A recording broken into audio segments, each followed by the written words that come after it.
Hi, everybody. Dr. Erica Wood here on your journey of week 8 for A&P for dental hygiene. We are going to explore the wonderful world of hormones, which is one of my other favorite topics. So I'm going to guide you guys along. We're going to talk a little bit about hormones, about it's a lot of information to go through, so I will try to slow myself down and make sure that you guys understand it fully. We're also going to go over some of the sensory organs. This week's lab will be super fun. And then I look forward to speaking to you afterwards. So announcements, nothing major except for same Zoom link channel. This will be on YouTube. Let me know if anyone's having trouble.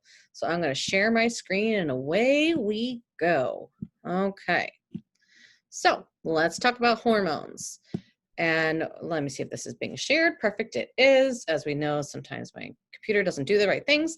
But so we learned about our nervous system, and nervous system is a little bit different than the endocrine system. The endocrine system is our hormones.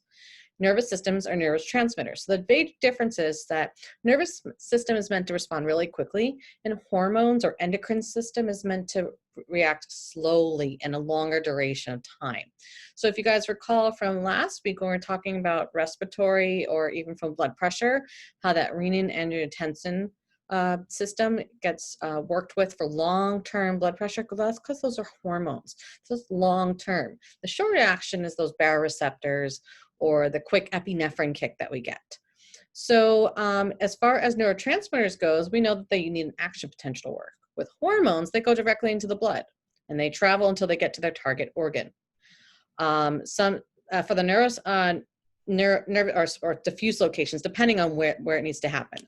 So in the nervous system, we have specific locations, like we want to excite a muscle and boom, it's done. But when there's things like thyroid hormone, they affect so many different areas and they go throughout the entire blood and they can go over long distances where neurotransmitters just have that little blip to the next axon. So the purpose of our endocrine system is really important. It plays a huge role in our reproduction, how we grow and develop. It helps our adrenal glands and our kidneys help maintain electrolyte, water, and nutrient balance from our food.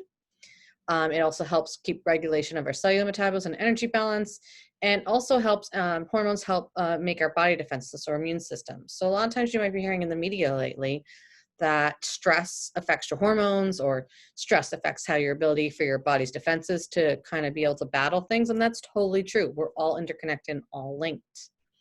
So we have two different types of glands that we really talk about, but for this purposes, so we talked a little bit about the exocrine glands, which are sweat glands.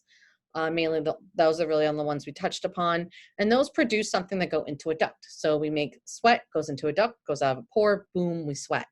With endocrine glands, they make hormones. So big, hint, hint, nudge, nudge. Endocrine is hormones. Hormones go into the blood, and they don't have ducts. They're going directly into the blood. They're getting secreted into the bloodstream and moving along wherever they have to work on. We have quite a few regulatory systems that we need to look at. And one of the big regulatory systems is the hypothalamus. So the hypothalamus is the little, we talked about nervous system, it's the most inferior portion of the brain, actually linked to the pituitary gland. It's a stalk that comes off the hypothalamus and becomes the pituitary gland, which is one of our master endocrine glands here. We also have different glands like parathyroid glands, which hang out around your thyroid. You have your thyroid, which hangs around your neck. Adrenal glands hang out above your kidney. And then pineal gland hangs out in your brain, and that's for sleep-wake cycle. Okay, and then some of our organs we can do exocrine, which like pancreas. So if you know about diabetes, we know about the insulin. Insulin is a hormone, but it can also make digestive enzymes we'll learn about in further weeks. Placenta, when babies are born, they're exocrine and endocrine. And then not only the main endocrine glands, which are pituitary, thyroid, parathyroid, adrenal, and pineal glands that we're going to talk about, but also adipose tissue.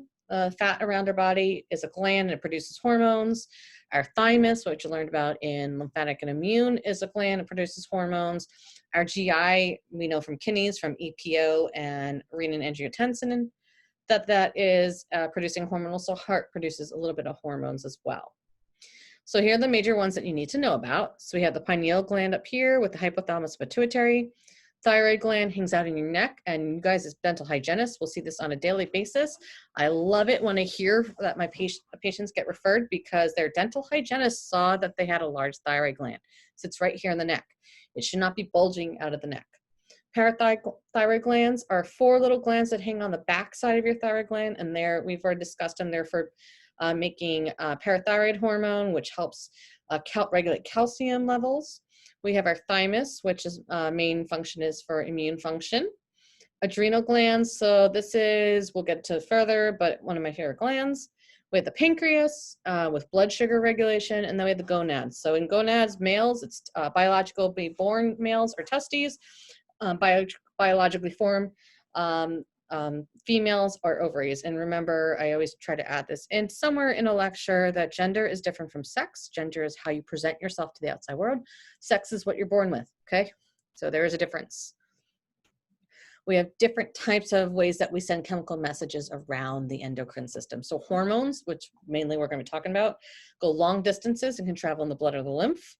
We have a certain type of messenger called autocrine, which means that the cells that make the specific message are affecting the cells that made them. And then we have paracrine, which means that they act locally and they affect the cells that are around them. And then as far as hormones, we have 2 different bases of hormones. We have hormones that are derived from amino acids. Things like thyroid hormone are derived from amino acids. And then steroids, or steroids, not the kind that got beef you up, bump you up, but they're made from cholesterol. And the steroids are the sex hormones mainly, and the adrenal hormones. And that's why it says gonadal and adrenocortical.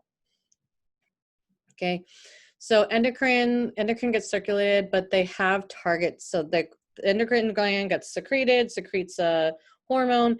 Every hormone has a target cell. Some of them have more than one type of target cell, but every target cell has receptors that are specific for hormones. When it's an amino acid, that receptor is on the outside of the cell, and when it's steroid, it's on the inside, the nucleus. Why is that? Because steroids are fat and lipid soluble, which means they're more easily able to get into the cell. The amino acids types of hormones are more water soluble, so a little bit more difficulty getting that into the DNA or into the nucleus for transcription translation, and therefore they have receptors on the top. Okay, and what do hormones do exactly? They can change or alter the membrane potential or change the permeability of our plasma membranes. They can stimulate synthesis of enzymes or other proteins. They can activate or deactivate enzymes. They can induce sometimes the secretory things, and also sometimes it can stimulate mitosis, which I know I've mentioned that frequently. We have not gotten to that lecture yet, but mitosis is this cell division. How do we recreate cells, not with sexual reproduction, but how do we keep making more cells? We do it through mitosis, and that's development of cellulars. Okay, we already talked about this. So water solubles, all amino acid hormones, with the exception of thyroid hormone. I forgot that little tidbit there, but they act on the plasma membranes. They normally connect to a receptor and cause something called a G protein, which causes a second messenger cascade. This G protein activation second messenger cascade is super important because lots of different drugs alter that. Then we have our lipid soluble hormones. Sorry, that would be thyroid. My bad. Thyroid is a lipid soluble, and steroid hormones, which are sex hormones, they go inside the cell, just like I said. So blood levels of hormones are normally controlled by homeostasis, not hemostasis. Homeostasis, meaning that there's a negative feedback system that's going to affect. So something sense that something's too high or too low, and it works in reverse to reverse it. And we normally have a desirable range for each of these hormones to be in. It's pretty narrow, and once we go outside of each side of the range, we get our feedback systems at work. And hormones get released by a couple of triggers. They either have the gland that gets a stimuli, or the nervous system has modulated itself or changed itself to sensitize us to release it. And for endocrine glands, we have 3 different, they're stimulated to synthesize and release hormones in response to one of these 3 stimuli. Humoral means that from a cell, neural means from neuron, and hormone means the hormone itself. So humoral stimuli, an example of this is that we're changing the blood levels of ions and nutrients that's secreted by a hormone. So example is parathyroid hormone. Parathyroid hormone is working directly on the cells to stimulate calcium, so therefore that's humoral. This is just showing you the anatomy of where the parathyroid hormones are. So we're looking at the posterior aspect of the thyroid, and these 4 little tiny nuggets here are your parathyroid glands. You can survive without one, you could survive without none. But common thing is that if a patient had really abnormal levels of calcium, the first thing they look for is a parathyroid tumor. Okay, then we have neural stimuli. So that means nervous system is playing a role. So we talk about what the catecholamines, which are types of, they're also neurotransmitters, but they're also technically a hormone. The sympathetic nervous system connects to our adrenal glands. So fight or flight, we're getting those catecholamines, so epinephrine, norepinephrine. And this is just showing how we're getting this from the CNS, so the spinal cord is going directly to the medulla of the adrenal gland, and the adrenal gland is secreting its fight or flight response. And then we have hormonal stimuli, which, so a great example here is what we did in the hypothesis board, which is the hypothalamus will secrete some hormones from the brain that will then stimulate the anterior pituitary to secrete other hormones that affect other organs down the road. So a great example is thyroid. So from the hypothalamus, you have a thyroid releasing hormone that will then stimulate the anterior pituitary to make a thyroid stimulating hormone. And that goes down to the thyroid to make thyroxine or T3 or T4. Okay, so this is just an example, picturesque, of what's coming out from these different aspects of hormonal stimulus. For the adrenal gland, we have something called ACTH being made by the anterior pituitary. And ACTH stands for adrenocorticotrophic hormone. A lot of times the hormones have the name of what they do in their body. So that stimulates the adrenal cortex. And then for the testes or for the ovaries, depending on which type of person this is in, anterior pituitary will secrete either FSH or LH, depending on what it needs to do, and go down to the gonads. And the gonads will secrete either testosterone, estrogen, or progesterone. So good thing to know there. As I said, nervous system, fight or flight, we can really help modulate how our hormones are being stimulated. An example of target cell specificity. So target cells must have specific receptors for the hormones to bind to. So regardless if it's steroid or not, or going to those G-coupled protein receptors, it needs to have an affinity for it. Because imagine if thyroid hormones meant to stimulate our metabolism. Imagine if that was just floating around everywhere, not target cells. Wouldn't really help. So the way the target cells get activated depend on 3 levels. 1, how much actual hormone is in the blood, how many receptors are in or on, and how strong that receptor can bind to the hormone. So a lot of times when we're looking at hormones, if something doesn't bind very strongly, or you're on a medication that decreases that affinity, you can throw off someone's hormones. And then target cells, the amount of hormone can influence the number of receptors, and this is known as upregulation, where we get more receptors being made or being put out on the cell because there's a low hormone level. Or we have downregulation, which means our genetic transcription and translation tells us to lose the receptors, so we react to high hormone levels. And then we can always have desensitization that occurs, and that's normally something we see in type 2 diabetes or insulin resistance diabetes, where we're getting constant downregulation occurring, and then our bodies doesn't want to respond to the insulin to keep our blood sugars even. Okay, so each of their hormones, they circulate. Most of the steroid and thyroid hormones are attached to plasma proteins. So these proteins help carry it out, because imagine if you had free testosterone hanging out in any type of body, you get some major changes in testosterone if it didn't have anything to bind it up to make it change, also known as sex hormone binding globulin. Then all the other type of hormones, minus the steroid and thyroid, they circulate without carriers. So growth hormone is an example of that. Cortisol is an example of that. Well, no, cortisol is a steroid hormone. Sorry. We'll come back to that. So, and then what affects the concentration? It also affects how concentration is looked at. So we look at the rate of release, how fast something gets released, or the speed at which our body decides we don't want it, we stop it and remove it from the body. So sometimes you'll see that that aspect looked at in a disease called Hashimoto's or Graves' disease, which is a type of thyroid issue. It's either underactive or hyperactive thyroid. So we're trying to figure out what that rate of release is and the speed at which it gets inactivated. We want to take a look at that. Hormones can be removed from the blood by a few things. We have enzymes that can chew it up like Pac-Man style, chomp, chomp, chomp. Kidneys tend to filter out a lot of things for us, right? And liver. So liver, its job is to filter, filter, filter, and reuse, reuse, reuse. A lot of times when we're working with at least in my field, when I'm looking at hormones and how they're being, how they're responding, I always take a look at liver health, because if the liver is sluggish, not doing its job right, then you're probably not going to have healthy hormones. And then each hormone has a half-life, which means it's time required for that level of the hormone in the blood to decrease by half. Every single hormone has something different from this. It's not all the same. And then how we respond to different types of hormones. Some hormones have an immediate response, some, especially steroids, so sex hormones and stuff like that, have to take hours or days. That's why we don't just, as biological females, we don't just get a period at the drop of a hat. It takes a few weeks for it to happen. And some are inactive until they're into their target cells. They're floating around, but until they hit those target cells, nothing's going on. And then moving right along. So we're looking here as a table chart of what we have just spoke about. Then we have different ways that the hormones interact with our target cells.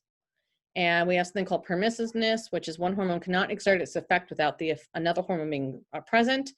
So with reproductive hormones for thyroid with our FSH, LH, we actually need thyroid hormone to have its effects. So sometimes we'll see in women that get really bad periods, either too heavy or too often or not enough. Sometimes their thyroid is out of whack because their thyroid has to be working in order for their other hormones to work.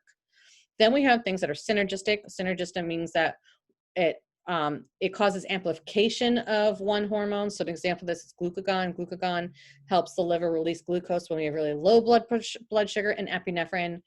Epinephrine will be the first one to go for a short term, and then it'll activate glucagon to give the liver to let go of some of this glucose. And then we have antagonism, which means one is working against the other. An example of this commonly is insulin and glucagon. Insulin is meant to bring blood sugar down and bring the blood sugar into the cells. Glucagon responds when the blood sugar is too low and you need more sugar to come out, and it breaks down some of the sugar sources. Okay, so hypothalamus, we talked about it many times in neuro set, and it's connected to the pituitary gland, which is also known as the hypophysis. There's 2 lobes of it, and this is very important for purposes of study and understand the rest of the hormones. You're responsible for knowing which lobe is making which hormone. So it's really easy. Posterior pituitary, it's directly linked to the hypothalamus, and the only ones that are coming out of that one are antidiuretic hormone and oxytocin. And the anterior pituitary is glandular tissue. So posterior pituitary is more nervous system tissue. Anterior pituitary is glandular tissue. When you look at them under a scope, if you were to take a cross section of the pituitary gland, which is about the size of my pinky nail right there, the pinky nail, not even the pinky nail, we would see there was 2 distinct different types of histologically different tissue. So this is just taking a look here of what's coming from where. So we see here the posterior pituitary is directly involved to the hypothalamus. It has a direct link. And oxytocin, antidiuretic hormone, which we'll get into a bit, the only 2 hormones that posterior pituitary gland makes. Okay, here it's just only step by step of the regulations of it. I don't really need you to know that much in depth of it. But then we have the anterior pituitary. So the anterior pituitary normally gets a signal from the hypothalamus saying we need to release something. A lot of times they're called releasing hormone. And that will cause something called stimulating hormone to come from the anterior pituitary. And then that stimulates an organ downstream, regardless of where it is in the body, to do something. So going back to our posterior pituitary hormones, we got 2 major ones. We have antidiuretic hormone and oxytocin hormone. Oxytocin hormone is known as the love hormone because it only really has 2 major things. It causes uterine contractions that happen during childbirth, and also causes milk to be ejected, not to be made. That's a totally different hormone made by the anterior pituitary, but oxytocin causes for the milk to be ejected into the mammary glands for breastfeeding. And both are, so with oxytocin, regardless for milk ejection or childbirth, this is the only time that you really see positive feedback occurring, one of the few times. So it senses, basically what happens is oxytocin gets released, and that release stimulates more release because we want more milk to be ejected or more contractions to get that childbirth occurring. And technically oxytocin is a neurotransmitter in the brain. It makes you feel lovey-dovey. Lots of moms report that after childbirth, all of a sudden people magically forget their pain and they're staring at their baby going, oh, it's so cute. That's because it stimulates the feelings of love and happiness. Same thing for someone who are breastfeeding. They'll experience what's called a letdown, which is milk ejection, and look at this lovey-dovey feeling. So that is part of the neurotransmitter aspect. We have antidiuretic hormone, which is completely different. So antidiuretic hormone, what it does is that there's in the hypothalamus, there's certain thing called osmoreceptors. And what it's doing is trying to check the concentration levels of salt and water in the urine. Or urine or in the blood itself. So if concentrations are too high, so if we have too much solute in our urine or in our blood, then the posterior pituitary is triggered to secrete ADH. So mainly we're looking at it from the urine standpoint or from the kidney tubule standpoint. But so its job is that it goes to the kidney tubules, so antidiuretic hormone, because osmoreceptors, it says that the concentrations are off.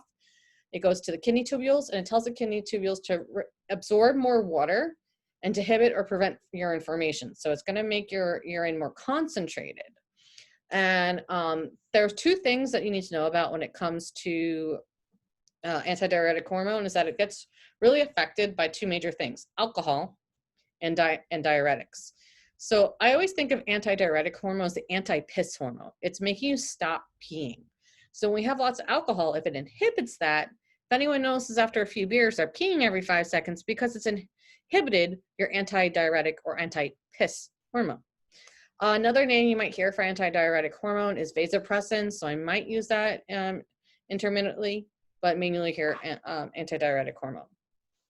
There's two different types of things that can go wrong in antidiuretic hormone. We have diabetes insipidus, which is very different than diabetes mellitus, which is diet and sugar. With diabetes insipidus, we have a deficiency of antidiuretic hormone. And sometimes that's because the posterior pituitary or hypothalamus gland has been either something has happened, damaged, or radiation from a brain tumor, and basically it's not making anti-piss. So you're constantly peeing and you're not able to keep that osmolarity steady.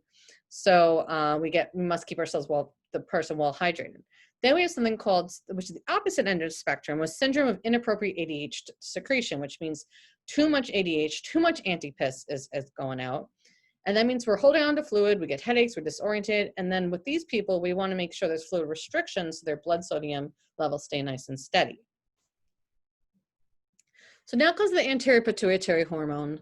And these are what I call the money makers, because they're really responsible for a lot of things going on in our body.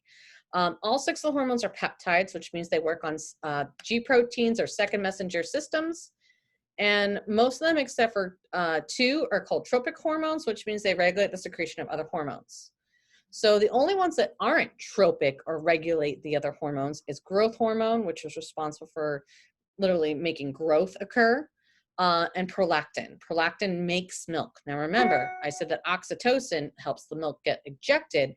Prolactin, you're forming lactose, lactin, milk. Okay, the rest are tropic. So we have thyroid stimulating hormone, adrenocorticotropic hormone, follicle stimulating hormone, and luteinizing hormone. So growth hormone, you might also hear it as a somatotropin. It's made by certain cells called somatotropic cells, and they work on our metabolism to help us grow. They can either, a lot of times we hear when someone's a bodybuilder, they're trying to get the growth hormone to get more amped up so they can build more muscle.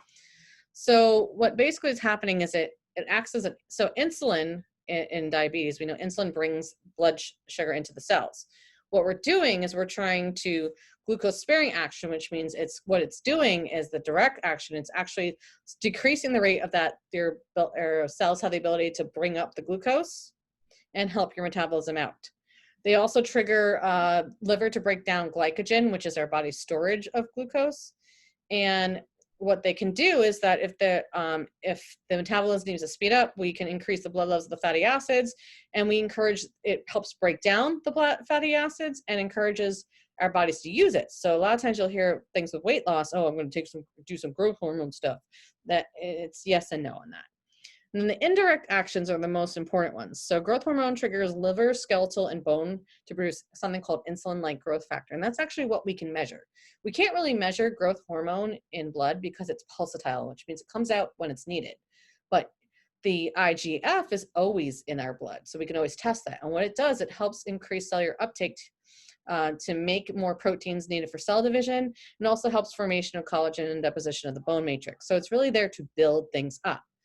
And what's really important to know is that the growth hormone stimulates most cells to enlarge and divide because we're trying to build. And the major target hormones are, target organs are bone and skeletal muscle. So we have everything has a regulation system. So we're talking about what's coming from the hypothalamus when it comes to growth hormone. We have growth hormone releasing hormone and growth hormone inhibiting hormone, okay? So somatostatin is a term that we use for growth hormone inhibiting hormone. Statin means stop. That's why if someone's on high cholesterol, has high cholesterol, you give them on a statin because it stops cholesterol formation. But also there's a hunger hormone called ghrelin, which makes your tummy growl, and that stimulates growth hormone to release. So these are ways that our pituitary gland can help auto-regulate itself with the hypothalamus to make sure everything's being centered at a correct speed. So the main take homes I want you to know is I'm not super concerned about you knowing like all the different aspects of the growth hormone. Know the growth hormone comes from the anterior pituitary. Know that it can stimulate liver to release some glucose so we can build things, and its main actions are in skeletal and bone to help build, okay? Just like we're gonna learn everything in hormones, that there's either too much or too little. So when there's too much and it's too much growth hormone and it's a child, it results in something called gigantism, which if we think Andre the Giant from, I can't even remember the movie, what's called? Princess Bride. Yes, as you wish, or whatever he says, or he doesn't really say that. That's what causes abnormally extremely tall, big structure. But then, so that's when it happens in adults, but when it happens in children, so I'm going to back up because I messed up on myself there. So what happens in children, we get gigantism. I was so excited to tell you about Andre the Giant that I literally ran ahead of myself. So this means that the children just grow, and they get abnormally large. And then acromegaly means it happens after they're done growing. So all of a sudden something, maybe a tumor is causing an increase in growth hormone, and they get really big hands, feet, and face, which is Andre the Giant. I think he has gigantism, but now I just want to watch Princess Bride. And then we have the opposite end of the spectrum, which is not enough secretion of growth hormone. And in children, this is what results in dwarfism, where most reach only a height of 4 feet. And then adults doesn't really cause much of a problem per se from allopathic or conventional standpoints, but we as naturopathic doctors look at it a little bit differently. So example on this picture is this guy has gigantism or acromegaly, and look at this person right next to him, that is dwarfism. And then here's a person of normal stature. Okay. Sorry, I'm getting a ton of text message right now. Gotta pause that for a moment. Oh, resume share. I have to pause this for a moment. Okay. So we're coming back to what I just discussed. Sorry, I had to take that quite a few calls there. So now we're talking about the thyroid hormone. So thyroid is what's known as the master of the metabolism. It has a whole slew of things that it does. It helps regulate your heart rate, regulate your breathing rate, regulate how much your blood glucose goes in, regulate periods. It has so much to do with everything. So from the hypothalamus, we have thyroid releasing hormone, which I said causes the anterior pituitary to release thyroid stimulating hormone. The thyroid gland then makes this thyroid hormone, so it goes to target cells, and then through negative feedback, this gets regulated. Okay, so once there's enough thyroid hormone, it tells the hypothalamus and the anterior pituitary to stop stimulating things so we don't have too much.